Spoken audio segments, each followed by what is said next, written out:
Hello दोस्तों, अपने YouTube channel knowledge all type में आप सभी का स्वागत है।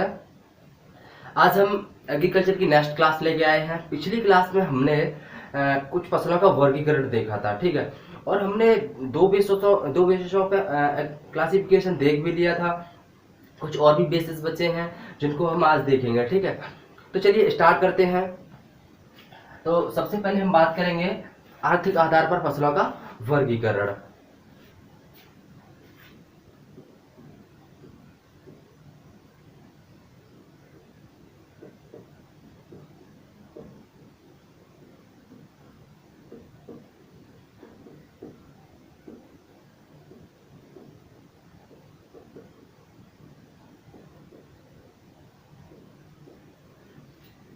आर्थिक आधार पर फसलों का वर्गीकरण।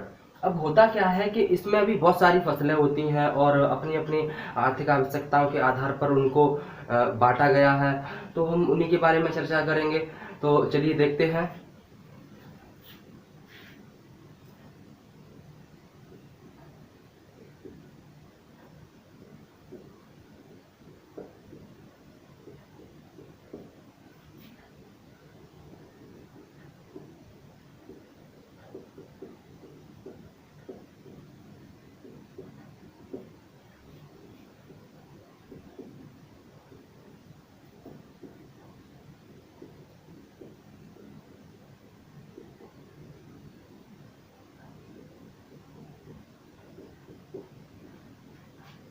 इसमें हमने देखा पहला जो टाइप है या फिर वर्गीकरण का जो भाग है उसको हम बोलेंगे जैसे खाद्यान्न फसलें, खाद्यान्न या अन्न वाली फसलें या फिर धान वाली फसलें। इनको हम सीरियल क्रॉप भी बोलते हैं, ठीक है। अब ये खाद्यान्न फसलें होती क्या है, मतलब जिन फसलों का प्रयोग हम खाद्यान्न के लिए करते हैं उन्हें हम खाद्यान्न फसलें कहते हैं। अब इसमें कौन सी फसलें आती हैं, जैसे धान, गेहूं, ज्वार, बाजरा आदि, जौ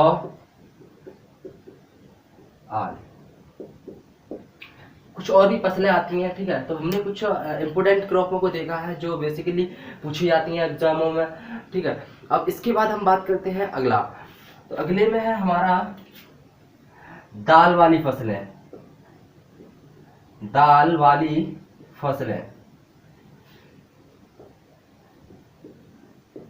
इन्हें हम पल्स क्रॉप भी बोलते हैं।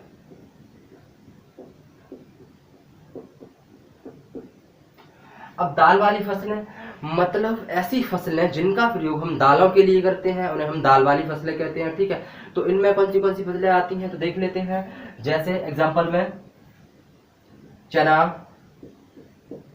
मटर, अरहर, उर्द, मूंग आदि, ठीक है। तो और भी फसलें आती हैं कई, लेकिन मैं पहले ही बोल रहा हूँ इम्पोर्टेंट फसलों को देखना है। बहुत सारी फसलें आती हैं ऐसे तो, ठीक है। और आगे हम बात करते हैं चारे वाली फसलें।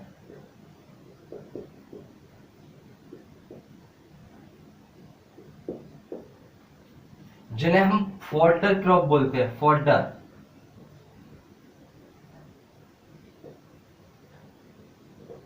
Folder crops. तो चारे वाली फसलें कौन सी होती हैं, तो ऐसी फसलें जिनका प्रयोग हम पशुओं के चारे के लिए करते हैं तो वे हमारी चारे वाली फसलें होती हैं, ठीक है। तो इसमें कौन सी फसलें आती हैं, जैसे बरसीम, रिजका, जई, बाजरा, ज्वार, मक्का आदि। बरसीम, रिजका, जई, बाजरा, ज्वार, मक्का आदि। तो इसमें बहुत सारी फसलें हैं, जैसे बरसीम है, रिजका है, जई है, ज्वार है, बाजरा है, मक्का है। तो इन फसलों का प्रयोग हम चारे के लिए करते हैं, ठीक है। अच्छा, इसमें एक विशेष पॉइंट ये है कि जब हमारे पास पर्याप्त मात्रा में चारा होता है तो, और हमें पता होता है कि आगे चल के हमारा चारा खत्म हो जाएगा या फिर हमें पशुओं के लिए हरे चारे की आवश्यकता होगी, लेकिन पर्याप्त मात्रा में नहीं होगा। तो जब हमारे पास अधिक मात्रा में चारा होता है तो उस टाइम हम चारे को भंडारण करते हैं, उसको हे या साइलेज के रूप में। तो हम इन्हीं फसलों में से हे या साइलेज बनाकर तैयार करते हैं, ठीक है, और जो हमें बाद में अपने पशुओं के लिए हरे चारे के रूप में काम आता है, ठीक है। अब हम बात करते हैं आगे रेशे वाली फसलें। इन्हें हम बोलते हैं फाइबर क्रॉप। फाइबर क्रॉप मतलब रेशे वाली फसलें। तो ऐसी फसलें जिनका प्रयोग हम रेशा निकालने के लिए करते हैं, और उस रेशे का प्रयोग हमारा कपड़ा है, टाट है, बोरा है, दरी है, चादर है, इन सबको बनाने के लिए किया जाता है। तो वे फसलें कौन सी होती हैं? जैसे कपास, पटसन, सनई, जूट आदि। कुछ और भी फसलें होती हैं जिनसे रेशा निकाला जाता है, लेकिन ये सब इंपॉर्टेंट क्रॉप है, एग्जामों में पूछी हुई हैं और अधिकतर लोग इनको पहचानते हैं। आगे हम बात करते हैं ग्रीन मैन्योर क्रॉप, मतलब हरे चारे वाली फसलें तो हमने देख ही ली। ग्रीन मैन्योर मतलब कि जो हरी खाद वाली फसलें होती हैं, और ये हरी खाद वाली फसलों की जरूरत क्या होती है? जैसे हमारे भूमि में पोषक तत्वों की कमी हो जाती है और उनकी उर्वरा शक्ति कम हो जाती है, तो उसके बाद फिर क्या होता है कि हमारी जो फसल होती हैं तो वो सही ढंग से अपना वानस्पतिक वृद्धि या फिर और भी क्रियाएं या अच्छा प्रोडक्शन नहीं देती हैं। तो इसके चलते हमें हरी खाद की जरूरत पड़ती है, और हरी खाद के लिए कुछ विशेष फसलें होती हैं जिनका हम प्रयोग करते हैं। तो चलिए देखते हैं कौन सी है वे फसलें।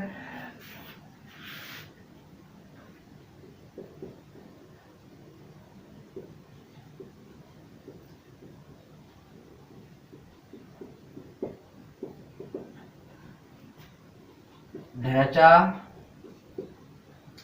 हरी खाद वाली फसलों में ढैंचा एक प्रमुख फसल है, ठीक है।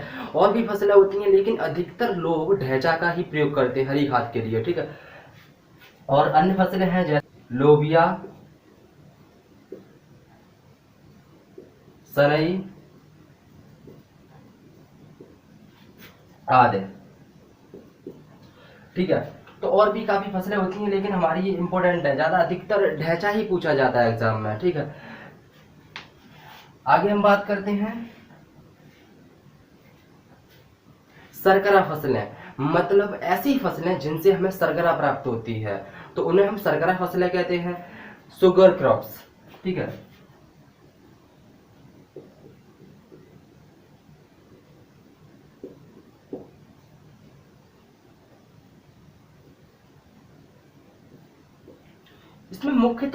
इसमें मुख्यतः दो फसलों का ही यूज किया जाता है। एक हमारा गन्ना आ जाता है और एक हमारा चुकंदर आ जाता है।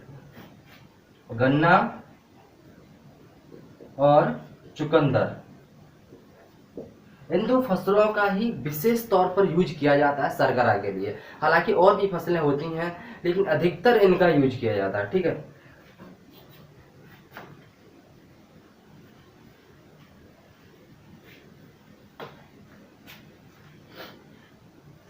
इसके बाद हम देखते हैं और भी हैं, जैसे आपकी जड़ एवं ट्यूबर वाली फसलें, मतलब कुछ फसलें ऐसी होती हैं कि जो जमीन के अंदर तैयार होती हैं, मतलब उनका जो भी खाने वाला भाग होता है वो अधिकतर जमीन के अंदर ही तैयार होता है। उन्हें हम जड़ वाली या फिर ट्यूबर वाली क्रॉप कहते हैं। देखते हैं कौन सी है वे फसलें।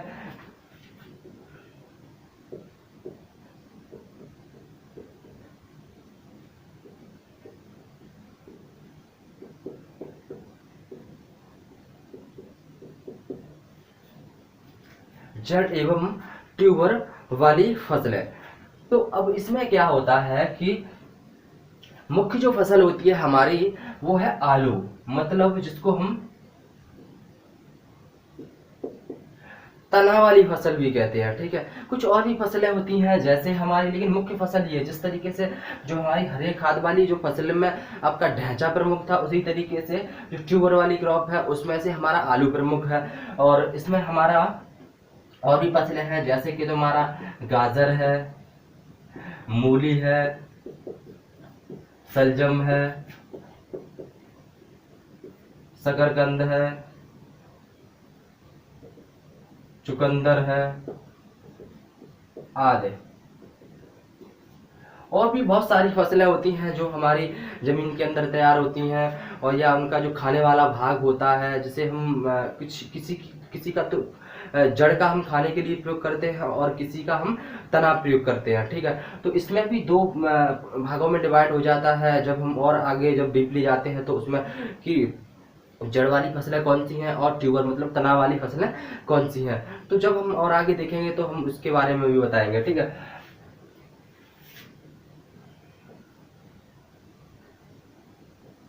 इसके बाद हम बात करते हैं, कुछ फसलें होती हैं जो जिन्हें हम उद्दीपक फसलें बोलते हैं। मतलब ऐसी फसलें जिनका प्रयोग करने से मनुष्य के मस्तिष्क पर उत्तेजनात्मक प्रभाव पड़ता है, उसको हम उद्दीपक फसलें कहते हैं। ठीक है, उद्दीपक फसलें मतलब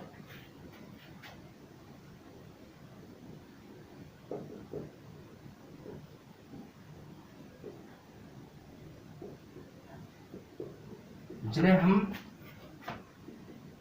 स्टिम्युलेंट भी बोलते हैं, स्टिम्युलेंट क्रॉप्स। इनका मैं पहले ही बता दिया कि इनका प्रयोग करने से मनुष्य के मस्तिष्क पर एक उत्तेजनात्मक प्रभाव पड़ता है। अगर इनमें से किसी भी फसल के मतलब इसमें से किसी का भी, इसमें जैसे चाय, कॉफी, तंबाकू आदि,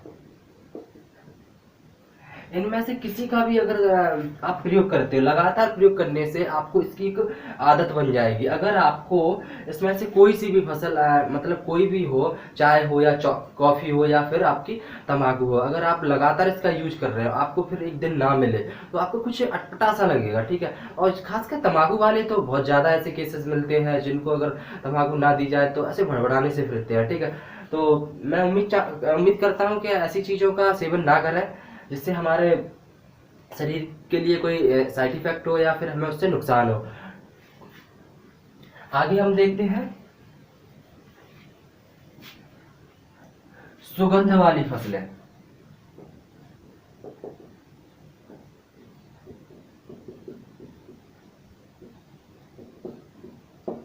जिन्हें हम एरोमेटिक क्रॉप भी बोलते हैं, एरोमेटिक,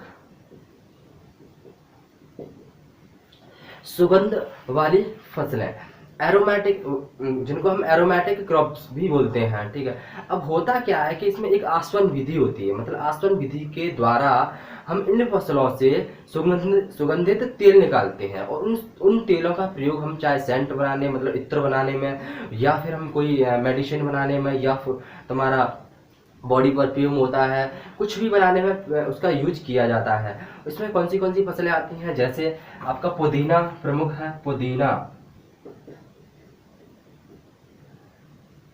सिट्रोनेला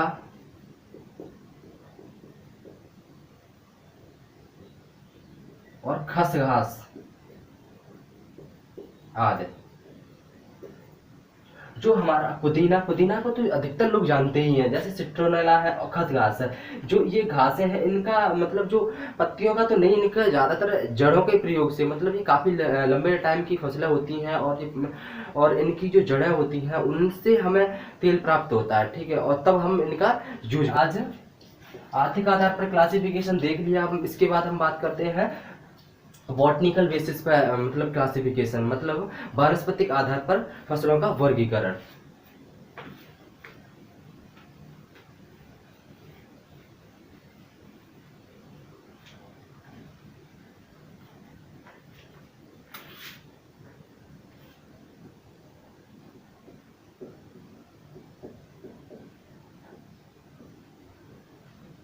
वानस्पतिक आधार पर फसलों का वर्गीकरण, इसमें क्या होता है कि जो हमारी फसलें होती हैं तो भिन्न भिन्न कुलों में बांटी गई हैं, मतलब अलग अलग फैमिलियों में, और उन्हीं के आधार पर हम फसलों का वर्गीकरण देखेंगे।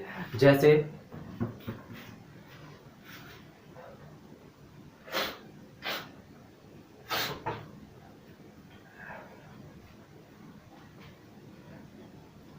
सबसे पहले हम बात करेंगे इसमें घास कुल की फसलें, मतलब ऐसी फसलें जो घास कुल में आती हैं। जैसे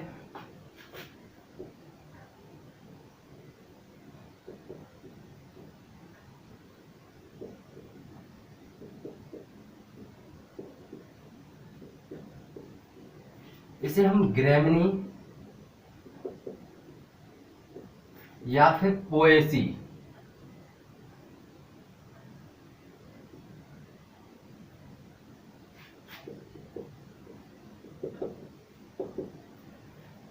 घासकुल, मतलब घासकुल की फसलें, तो इसे हम ग्रेमनी या फिर पोएसी फैमिली भी बोलते हैं। ठीक है, तो इसमें कौन सी फसलें आती हैं इसमें? जैसे हमारा धान है, गेहूं, मक्का,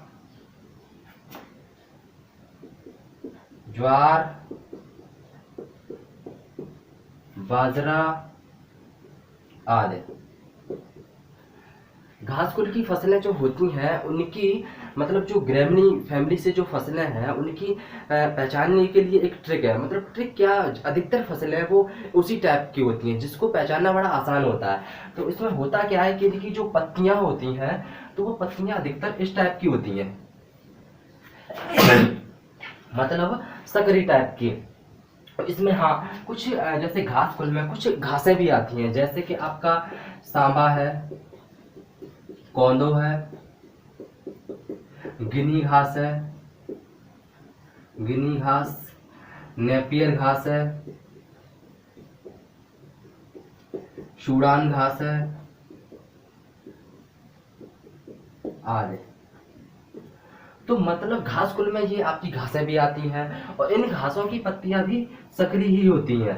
फर्क इतना होता है सिर्फ कि कुछ जो फसलें होती हैं इनमें से तो उनकी पत्तियां बड़ी होती हैं और कुछ फसलें होती हैं उनकी छोटी होती हैं। इसमें आपकी जैसे गन्ना और रह गया है गन्ना, तो गन्ने की पत्ती भी सकरी टाइप की होती हैं लेकिन काफी बड़ी होती है। तो यही कारण है इसका कि ये ग्रेमनी कुल की पत्तियां जो होती हैं अधिकतर सकरी होती हैं। ठीक है,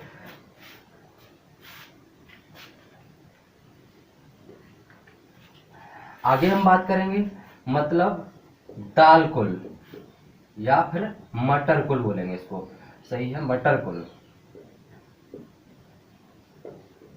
जिसे हम बोलते हैं लेग्यूमिनेसी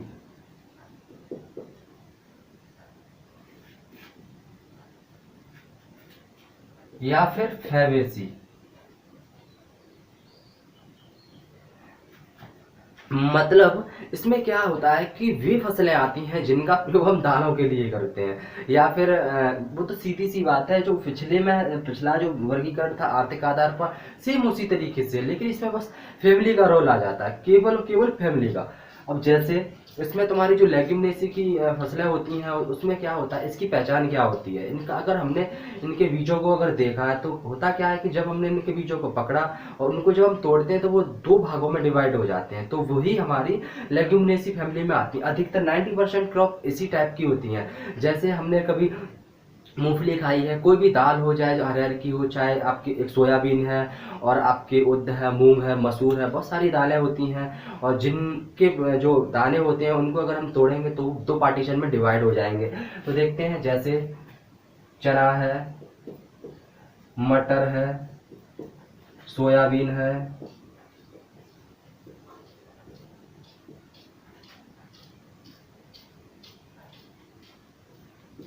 उड़द है, मूंग है, अरहर है, और इसमें कुछ और भी आ जाती जैसे लोबिया है, बरसीम है आदि।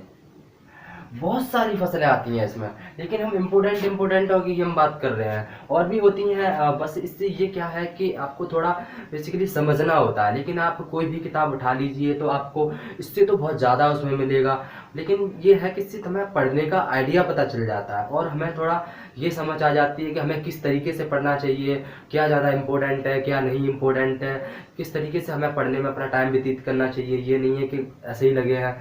ठीक है, तो आगे हम बात करते हैं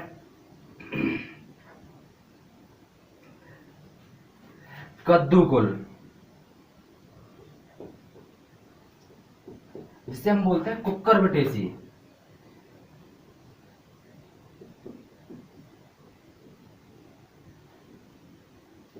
फैमिली। कद्दूकुल, कद्दूकुल जिसको हम बोलते हैं कुकुरबिटेसी फैमिली। अच्छा, कद्दूकुल में अधिकतर फसलें जायद के सीजन की आती हैं, जो मैंने आपको पहले ही बताया था। जब मैंने सीजन के आधार पर फसलों का वर्गीकरण किया था, तो उसमें मैंने बताया था कि जो हमारी खरीफ की फसलें थी उनको हम अधिकतर वर्षा वाली फसलें बोलते हैं, जो रबी की थी वो सर्दी वाली फसलें, और जो आपकी जायद वाली फसलें थी उनको हमने कहा था कि गर्मी वाली, हम उन्हें कुकुरबिटेसी भी बोलते हैं, क्योंकि जो हमारी जायद की फसलें हैं उनमें उनको हम कुकुरबिटेसी बोलते हैं। जैसे इसकी फैमिली कुकुरबिटेसी होती है। जैसे इसमें सबसे पहले हम बात करेंगे कद्दू की। कद्दू, तरबूज, खरबूज, खीरा, ककड़ी, तोरई, लौकी, करेला, टिंडा आदि। मतलब ये सारी की सारी फसलें आपकी किसकी हैं, कुकुरबिटेसी में आ जाती हैं, ठीक है। और जो जिनको हम कुकुरबिटेसी फैमिली बोलते हैं, और ये ज्यादातर जायद की फसलें हैं, ठीक है। आगे हम बात करते हैं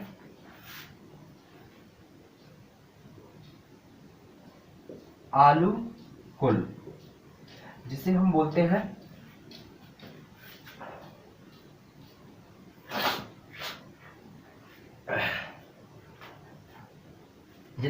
सोलेनेसी फैमिली।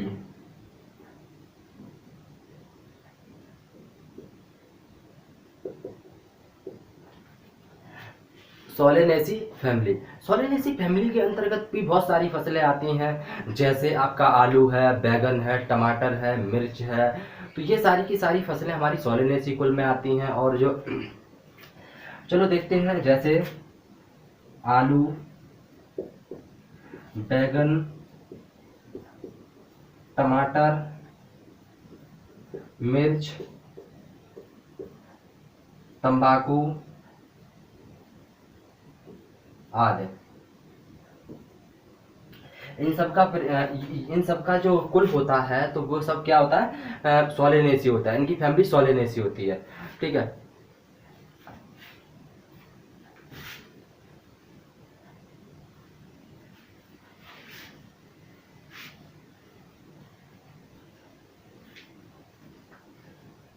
आगे हम बात करेंगे सरसों कुल की फसलें, मतलब जिनकी फैमिली क्रूसीफेरी होती है, वे इसके अंतर्गत आती हैं। जैसे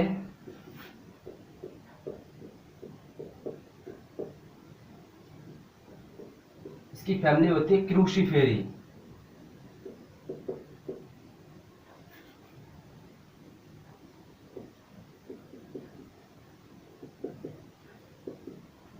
ठीक है। इसमें कौन सी फसलें आती हैं, तो इसमें मैंने वो जो कोल वाली फसलें थी, तो वो इसमें आपकी क्रूसीफेरी फसलें होती हैं, जो आपकी ये भी जो सर्दियों के टाइम पे होती हैं, जिन्हें भी पाला सहन करने की क्षमता होती है। तो ये वही फसलें हैं, जैसे आपका फूल गोभी है। हालांकि और भी इसमें अलग थोड़ी डिफरेंट फसलें होती हैं, लेकिन ये थोड़ा समझने का बेसिस है। जैसे पत्ता गोभी,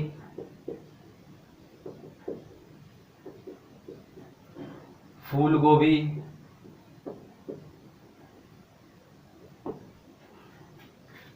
बंद गोभी,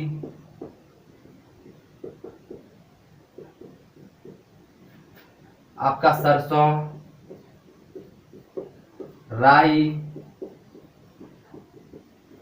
आदि। इसके बाद हम बात करेंगे, और भी फसलें होती हैं, मतलब फैमिली होती हैं, बहुत सारी फैमिली हैं, लेकिन उनमें फसलें तो बहुत कम आती हैं, लेकिन वो इम्पोर्टेंट बहुत ज़्यादा होती हैं। जैसे कि हमारी इसके बाद जैसे अम्बेलिफेरी हो गया, टिलिएसी हो गया, लिलिएसी हो गया, चिनोपोडिएसी हो गया, यूफोबिएसी हो गया, और कंपोजिटी हो गया, आपकी बहुत सारी होती हैं। तो चलो हम उनको भी देख लेते हैं एक नज़र में, क्योंकि वो भी उनमें फसलें तो बहुत कम आती हैं, लेकिन इम्पोर्टेंट बहुत ज़्यादा है, ठीक है।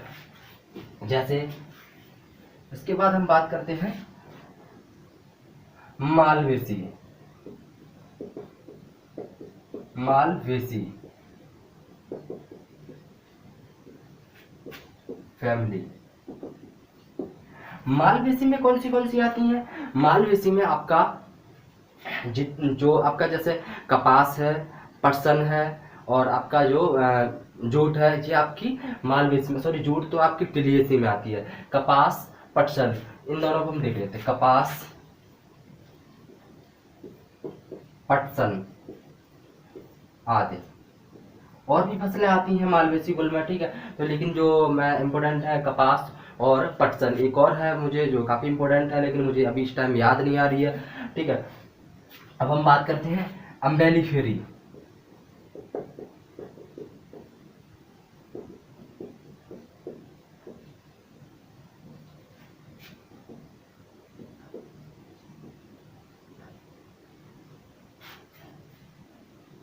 फैमिली। इसमें क्या होता है, अम्बेलिफेरी में कई सारी फसलें आती हैं। इनकी जो पत्तियां होती हैं वो थोड़ा कुछ इस टाइप की होती हैं, मतलब इस टाइप की। जो हमने, अच्छा अब हम लोगों ने धनिया तो सभी लोगों ने देखा होगा, तो जो धनिया होता है ना, उसी टाइप की सबकी सब पत्ती होती हैं। जैसे कि इसमें आपका गाजर आता है, सौंफ आता है, धनिया आता है, और आपका जीरा भी आ जाता है, ठीक है। बस ये गाजर, सौंफ, धनिया, जीरा आदि, तो ये आपकी किसकी हो गई? अम्बेलिफेरी फैमिली की। इसके बाद हमारी और भी होती हैं, जैसे हम बात करेंगे कंपोजिटी। Compositae family. इसमें आपकी आती है सूरजमुखी, जो काफी इंपॉर्टेंट है। ये कई बार एग्जामों में पूछी जा चुकी है, बहुत एग्जामों में पूछी जा चुकी है, ठीक है। तो हमें याद रखना है कंपोजिटी गुल में कौन सी फसल आती है? आपकी सूरजमुखी। इसके बाद हम बात करते हैं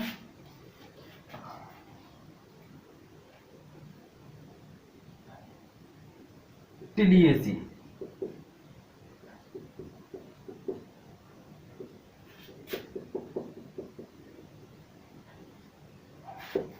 फैमिली, टिलियेसी फैमिली। इसमें आपका कौन सा आता है? टिलियेसी में आपकी आती है, हम कहते हैं जूट आती है। जूट, जूट आपकी किसमें आती है? टिलियेसी में आती है, ठीक है।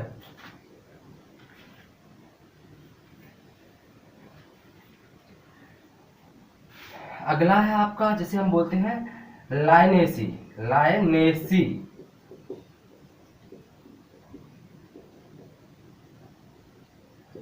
फैमिली।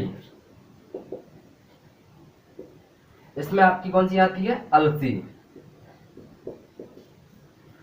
लाइनेसी में आपकी कौन सी आती है? अलसी आती है, ठीक है। इसके बाद हम अगला देखते हैं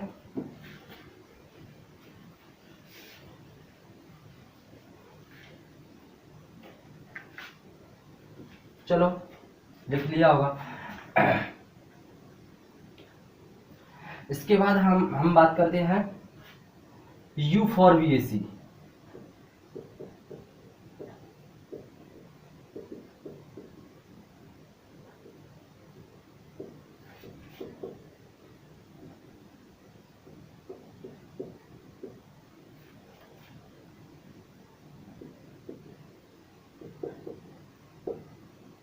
इसमें आपका आता है अंडी, ठीक है।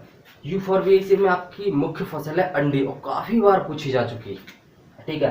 कि पूछा किया जाता है कि अंडी किस कुल की फसल है, या फिर आपको दे दिया जाएगा यूफोर्बिएसी और पूछा जाएगा कि इस कौन सी फसल इसके अंतर्गत आती है। 4 फसलें दे दी जाएंगी उसमें से, जैसे अंडी है।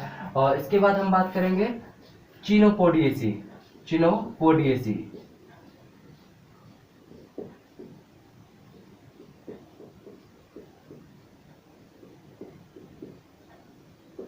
जिसको हम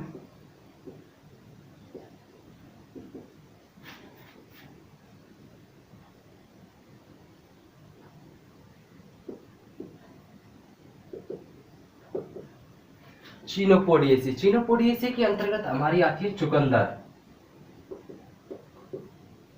ये आपकी बहुत ही बहुत मोस्ट इम्पोर्टेंट। इसके बाद हम बात करेंगे नेक्स्ट लिलिएसी।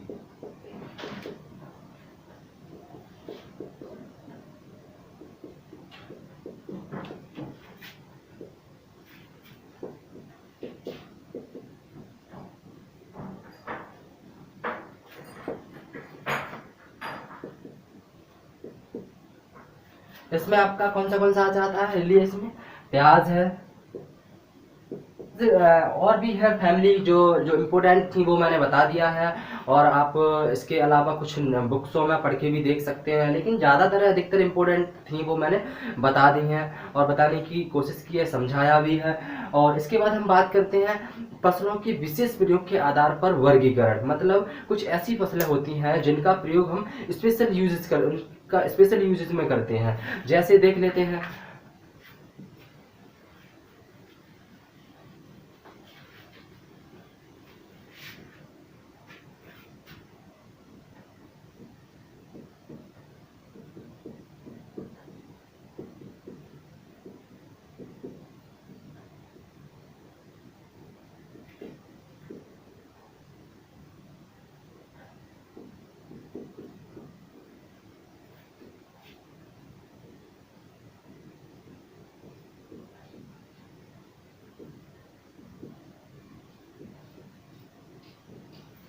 इसमें क्या होता है कि जो हमारी फसलें होती हैं उनका प्रयोग विशेष तरीके से किया जाता है, इसी वजह से हम इनके विशेष प्रयोग के आधार पर फसलों का वर्गीकरण कहते हैं। ठीक है, तो हमने इस वर्गीकरण में कुछ जो विशेष प्रयोग है उनके बारे में जानेंगे। चलिए देखते हैं क्या है इनके विशेष प्रयोग। सबसे पहले हम बात करेंगे मृदा आरक्षी फसलें। मृदा आरक्षी फसलें,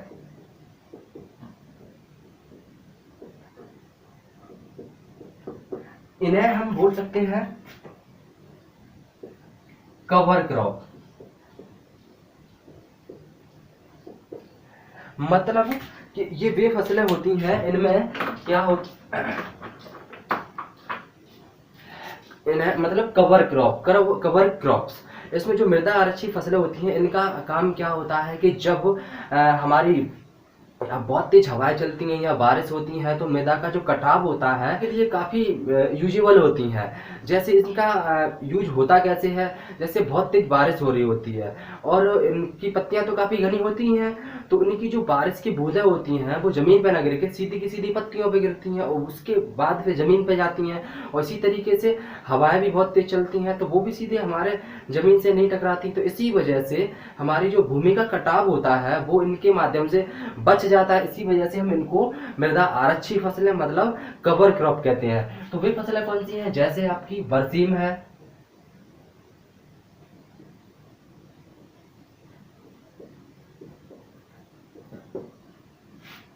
रिजका है, सोयाबीन है,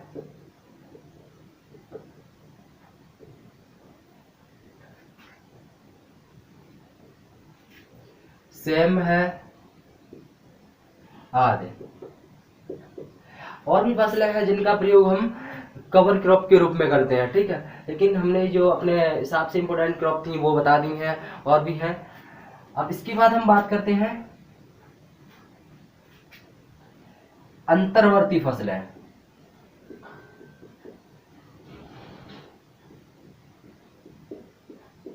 जिन्हें हम बोलते हैं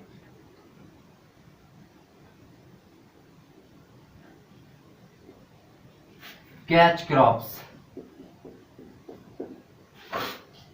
मतलब कैच क्रॉप कौन सी होती है, मतलब कि जब हम कोई अपनी प्रमुख फसल हमने मतलब भूमि में बोई, मतलब अपने खेत में प्रमुख फसल बो दी और कोई प्राकृतिक आपदा है या कोई विशेष कीटों के कारण हमारा या तो अंकुरण नहीं हुआ या फिर कीटों के आक्रमण की वजह से या फिर किसी रोग के आक्रमण की वजह से हमारी फसल बर्बाद होगी और हमारी बीच में कोई जमीन खाली रहेगी। उस जमीन के प्रयोग के लिए हमें कुछ ऐसी फसल देखनी होती है जो हमारा कम टाइम में तैयार हो जाती है। तो हमारी वो मतलब दो फसलों के बीच में उगाई गई फसलों को हम अंतर्वर्ती फसल कहते हैं और उसका हम जो भूमि होती है उसका हम प्रयोग कर लेते हैं और टाइम का भी प्रयोग हो जाता है। तो जैसे इसमें आपकी चना, मटर, लाही आदि आदि फसलें और भी होती हैं जिनका हम इंटरनल क्रॉप के अंदर मतलब आपको कैश क्रॉप के लिए करते हैं, ठीक है। इसके बाद हम बात करते हैं नकदी फसलें। नकदी फसलें, नकदी फसलें मतलब इनको हम बोलते हैं cash crop. Cash crop, cash crop क्या होती हैं? कैश क्रॉप मतलब सीधी सी बात यह है कि जब हमें किसी आर्थिक जरूरत पड़ती है और इन फसलों से हमें तुरंत की तुरंत, जैसे हमारी फसल ये पक गई और तुरंत हमने इसको सेल कर दिया, अगर हमने तुरंत बेच दिया और हमारी आर्थिक आवश्यकताएं पूरी हो गई तो उसको हम नकदी फसलें बोलते हैं, मतलब नगद पैसा मिलता है जिससे हमें तुरंत की तुरंत। तो इसमें कौन सी फसलें आती हैं हम आपको पहले ही बताओ, जैसे तंबाकू है, आलू है, गन्ना है, बहुत सारी फसलें आती हैं। सबसे पहले हम बात करेंगे कपास है, जैसे कपास, तंबाकू, आलू, गन्ना आदि। ये सारी की सारी फसलें ऐसी हैं कि हमारी तैयार होते ही हम तुरंत इनको मार्केट में ले जाके सेल कर सकते हैं और जिससे हमें अर्निंग हो जाएगी और हमारी जो आर्थिक आवश्यकताएं होंगी वो पूर्ण हो जाएंगी, ठीक है। इसके बाद हम बात करते हैं ट्रैप क्रॉप, मतलब कीट आकर्षित फसलें। कीट आकर्षित फसलें,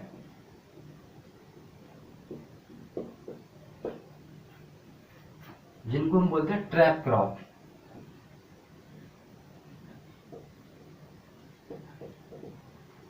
ठीक है, मतलब ऐसी फसलें जिनका प्रयोग हम मुख्य फसल को बचाने के लिए करते हैं। जैसे हमने देखा होगा कि हमने कभी कपास की फसल की, तो कपास का एक कीट होता है जिसको हम गुलाबी कीट बोलते हैं, वो काफी भयंकर कीट होता है, तो उससे बचने के लिए हम उसके चारों तरफ भिंडी की फसल बो देते हैं। तो जो हमारा कपास का जो गुलाबी कीट होता है वो कपास पे आक्रमण ना करके हमारी भिंडी पे अटैक करता है और जिससे हमारी जो मुख्य फसल होती है वो बच जाती है और जो भिंडी की फसल होती है उसको तो हम बलिदान के लिए उगाते ही हैं, तो वो हमारी समाप्त हो जाती है या फिर सारा का सारा प्रकोप उसी पे करते हैं, ठीक है। लेकिन हमारी मुख्य फसल बच जाती है उसमें। जैसे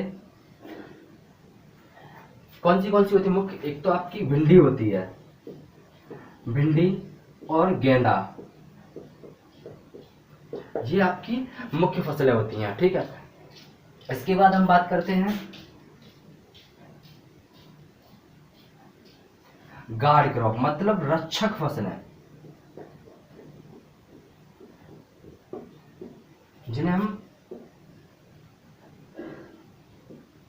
गार्ड क्रॉप्स कहते हैं। गार्ड क्रॉप्स मतलब ऐसी फसलें जो हमारे प्रमुख फसल की गार्ड के रूप में रक्षा करती हैं, उनको हम गार्ड फसलें कहते हैं। जैसे कि हमने गन्ना और मक्का, उसके चारों तरफ अगर हमने अंडी बो दी तो वो हमारी जानवरों या मनुष्यों से हमारी रक्षा करेंगी। और हमने जैसे चना है, जैसे चना और मटर है, उसके चारों तरफ हमने कुसुम की फसल लगा दी तो उससे भी हमारी मतलब रक्षा होगी। तो इसी वजह से हम इनको गार्ड फसलें कहते हैं। जैसे इसमें कौन सी होती है? एक तो आपकी अंडी है और कुसुम आदि। एग्जाम्पल में हमने बता ही दिया था कि अंडी मतलब मक्का और गन्ने की फसल के चारों तरफ लगा दी जाती है, तो अंडी लगाई जाती है अधिकतर। और कुसुम हमारी चना मटर की जो फसलें होती हैं उसके चारों तरफ लगाई जाती है, ठीक है। इसके बाद हम बता दी, और इसके बाद हम बात करते हैं ट्रक फसलों की। ट्रक फसलें कौन सी होती हैं? तो वे फसलें जिनको हम ताजी अवस्था में बेचना चाहते हैं। अगर हम ताजी अवस्था में बेचेंगे तो उनसे हमें अधिक वजन मिलेगा, मतलब वजन की प्राप्ति होगी। जब अधिक वजन होगा तो हमें पैसे भी अधिक मिलेंगे। तो इस वजह से हम उन्हें ताजी अवस्था में बेचना चाहते हैं। जैसे भिंडी है, बैगन है, टमाटर है, गाजर है, मूली है, आदि फसलें होती हैं ऐसी। तो सबसे पहले हम बात करेंगे ट्रक फसलें। ट्रक फसलें